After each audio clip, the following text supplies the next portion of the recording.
Good day, everyone. You know what they say about New York City, right? The city that never sleeps. Well, it seems Mother Nature decided to give it a little shake to make sure it stays awake. Just recently, a 4.8 magnitude earthquake stirred the city, making skyscrapers sway and sidewalks rumble. Now, for those of you who aren't earthquake experts, a 4.8 magnitude quake is like a heavy truck passing by your house, causing everything to vibrate. It's not your average day in the Big Apple, that's for sure. It's like Mother Nature decided to give New York a little caffeine jolt in the form of an earthquake. So after the surprise shake-up, how did New Yorkers react? They probably spilled their coffees but then got right back to business, because that's how New York rolls. Now, if you're anything like me, you might be wondering, what does a 4.8 magnitude earthquake even feel like? Well, imagine your morning coffee jiggling in its cup and you're not even touching it.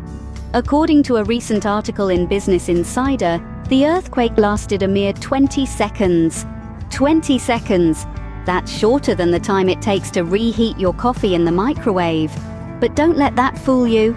Even such a brief jolt can cause quite a commotion, especially if you're not used to it. Just ask any New Yorker. The authorities, in their wisdom, issued a warning about potential aftershocks.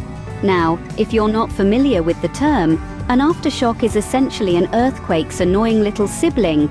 It's a smaller shake that follows the main shock. Aftershocks can occur minutes, days, weeks, even months after the main quake. They're usually weaker, but that doesn't mean they can't cause damage, or at the very least rattle your nerves.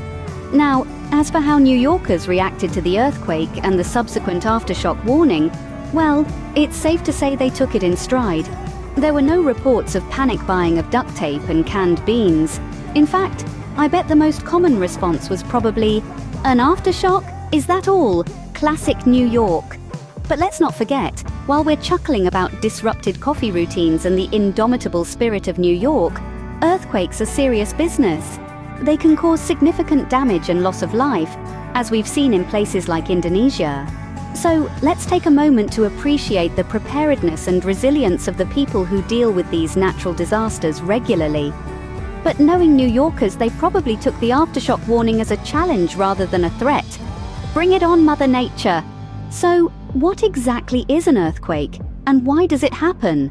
Well, it's not because Mother Nature has a grudge against your morning coffee.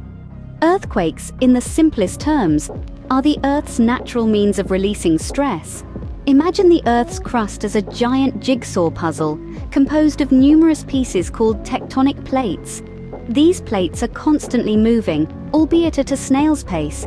But hey, even snails get into traffic jams, right? When these plates try to slide past each other and get stuck, stress accumulates over time. It's kind of like a game of Tetris gone wrong.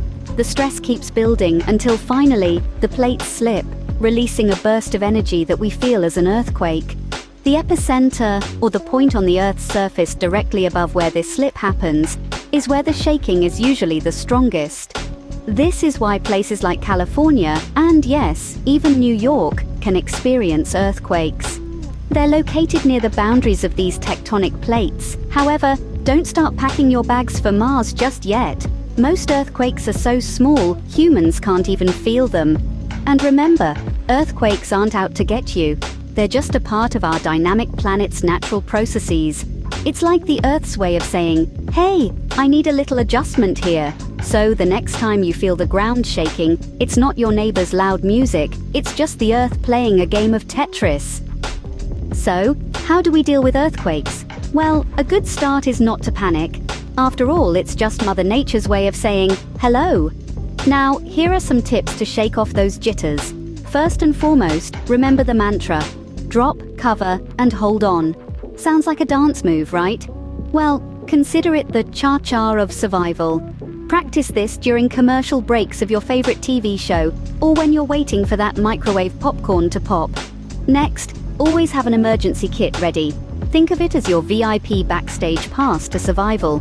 It should include essentials like water, food, a flashlight, and a first aid kit. Don't forget to toss in a good book or a deck of cards for entertainment. Lastly, know your safe spots. These are like the VIP lounges of your home, where you're less likely to get hit by falling objects. Under sturdy tables or against interior walls are usually safe bets. Remember, when it comes to earthquakes, staying calm is key, and if you spill your coffee, well, that's what to-go cups are for. Well, that's all the time we have for today's Shake, Rattle and Roll report. We've rattled through the facts of the New York earthquake, shocked you with some quake trivia, and even had some fun shaking off the seriousness. To sum it up, this city of ours might have had a little wobble, but it takes more than that to knock the Big Apple off its feet. Remember, New York, stay awake, stay safe, and don't let a little shake-up spill your coffee. Until next time, don't forget to subscribe for more fun and informative videos. Catch you on the flip side.